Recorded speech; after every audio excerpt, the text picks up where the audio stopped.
poppin', beautiful people? Welcome back to my channel. It's your girl Ann, back with another video. And today's video is going to be all about how to prepare for that switch to remote or online learning, aka COVID college. And anyway, if you're new to this channel, my name is Ann. I'm a second-year college student, and this channel is all about college vlogging and college advice videos. And so if you're interested in any of that, hit that subscribe button to become a part of this family and smash that notification bell so you know every time I post a new video, which I do every single week. So if you don't want to miss those, definitely hit that notification bell. And with that said, let me stop talking so we can jump right into the video.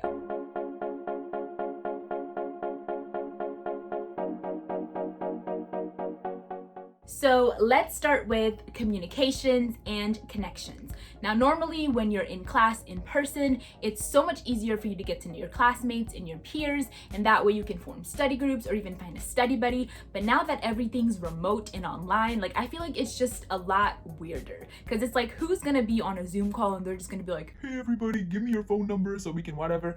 But my point is basically, don't be afraid to be that person. My whole goal, my point this semester is going to be, while I'm in class, after the teacher's done talking or as we're meeting everybody, I will make a point of getting people's phone numbers or just their contact informations so that I'm able to create some kind of group me or some kind of group chat or online Facebook group so that we can get together, form a study group, or just to have a study buddy. These are still your classmates and your peers. The only difference is that the setting has changed, so you could still get to know those people. So definitely don't be afraid to be that one person that asks somebody, that asks the whole class, basically, let's exchange contact information so that we can talk to each other when we need to, whether it's about school or whether we just want to get to know each other. My second tip is to basically make sure that you have the necessary technology to get you to succeed this upcoming semester. Whether that means you need to get a good internet connection or make sure that you have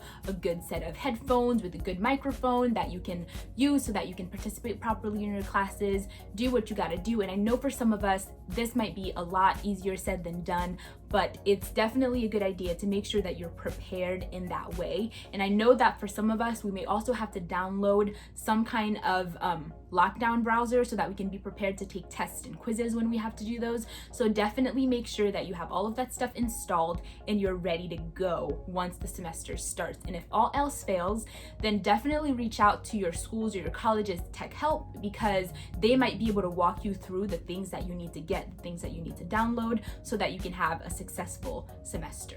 So my third tip has to do with time management, because for many of us, school may not be the only thing that we're doing. Some of us have full or part-time jobs. Some of us have household responsibilities that we have to take care of now that some of us are back home. And on top of that, we have other things that we have to take care of. So definitely make sure that you contact your academic advisor before, or even if you've already started your classes, still call your academic advisor. Just check in with them. Ask them questions like, do you think I'm taking too many credits considering I'm working full or part-time? Do you think I should take less or more credits? Ask for advice on how to best succeed in the courses that you are taking, and also ask them about the time commitment that your courses may require so that you can know how to kind of schedule your semester to know, here's what I can do outside of school and do it successfully, and here's what I cannot do just because of your time commitment that you're already making to your course load. So tip number 4 is more or less for people who are a little bit more nervous about Zoom calls and being on camera as a classroom setting. So if you are that person, definitely make sure that you create some form of little speech or some kind of little spiel about yourself and write it down before you have your first day of classes this semester, because I'm pretty sure all of your professors are going to be asking you questions about yourselves, so write down things about where you're from, your name, something interesting about you, or a fun fact about you that nobody else knows. Just kind of have those little things written down. You don't have to write down a whole speech, but definitely have some kind of note card. Write down something just to make yourself feel a little bit more at ease so that you're not nervous about your classes on Zoom. So now more than ever, we need to get organized. This is why tip number 5 is about organization. My tip for you is to basically get a physical calendar that you can plant somewhere in your room that you can glance at whenever you need. I do this personally because it's so easy for me to basically sit down at the beginning of each semester, map out all of the assignments and all of the things that I have to get done by a certain date. I put them all on a calendar, I color code them so that I know which one is for each class. And I can just basically glance at it from wherever I am in the room, and I can tell this week I'm gonna need to be in super hyper focus mode, or I'm gonna be able to chill a little bit more. This works for me, and I use that in conjunction with my planner. So you'll also have to get yourself a planner so that you'll be able to manage your day-to-day life, so you can know today here's what assignment I'm working on, or here's what project I'm working on for work, or whatever that may mean for you. So definitely make sure that you have a physical calendar that you can look at, and also have a planner, whether that's physical or digital. I know that I'll be filming a video soon about how I plan out my semesters using both my calendar and my planner. As soon as all of my syllabi are posted up on Blackboard, I'll be filming that video, so definitely stay tuned for that and make sure that you hit that notification bell so that you don't miss that video or any of my future videos.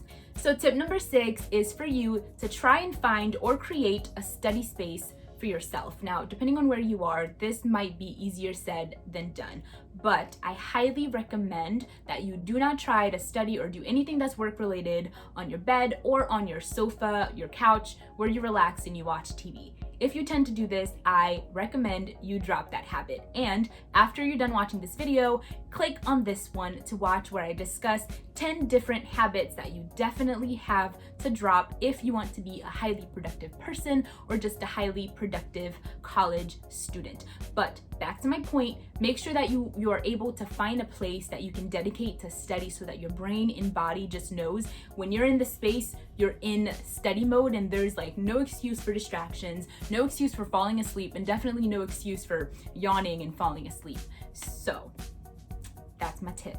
So my last tip for you guys, tip number 7, that's 8, 7, is for you to try and reach out to your professors. Before COVID, I know it would be so much easier for you to just go to your professor's office hours and meet them that way so that they can get to know you in person. But even though everything is online and remote, excuse me, it's still a good idea for you to reach out to your professors, because I mean, I've taken a couple of online courses before COVID hit, and I know like the relationship that I built with my teachers before during that class were definitely crucial to my success in the course. Especially if you're looking to get straight A's, then it's definitely important for you to reach out to your professors. Let them know that you care about the subject, that you're excited to learn, and that you're looking forward to the course. And honestly, I feel like it might even sound like butt kissing, but if it's coming from a genuine place, and if your actions in the class show that you actually care, then you're not just making sure that you end up with an A in that class. You're also building a friendship that can potentially lead to recommendations, to references, internships, mentorships, and even job opportunities. So definitely make sure that you reach out to your professors, get to know them, build trust, and build a relationship with them. That way, if something happens, mid-semester and you forgot to send in an assignment, or you are running late on something because you have other responsibilities that you have to take care of, then that person will know, like, she's not bullshitting me.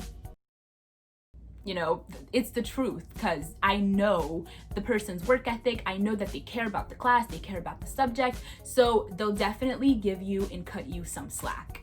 And I mean, remember people, we are in this college business to get an education, get a degree, and secure the bag. So be motivated and be intentional in everything that you do, even in these days of COVID-19. All right, you guys, that was it for the video. I hope that you enjoyed it, and I hope that you learned something. If you did, definitely drop a comment. Let me know. I love hearing from you guys. I love when you guys tell me that my content is actually helping you somehow, some way. So definitely drop a comment if the video was helpful in any way, shape, or form. Don't forget to like this video, share it with somebody. If you know somebody who's a student who might benefit from this video, share it with them.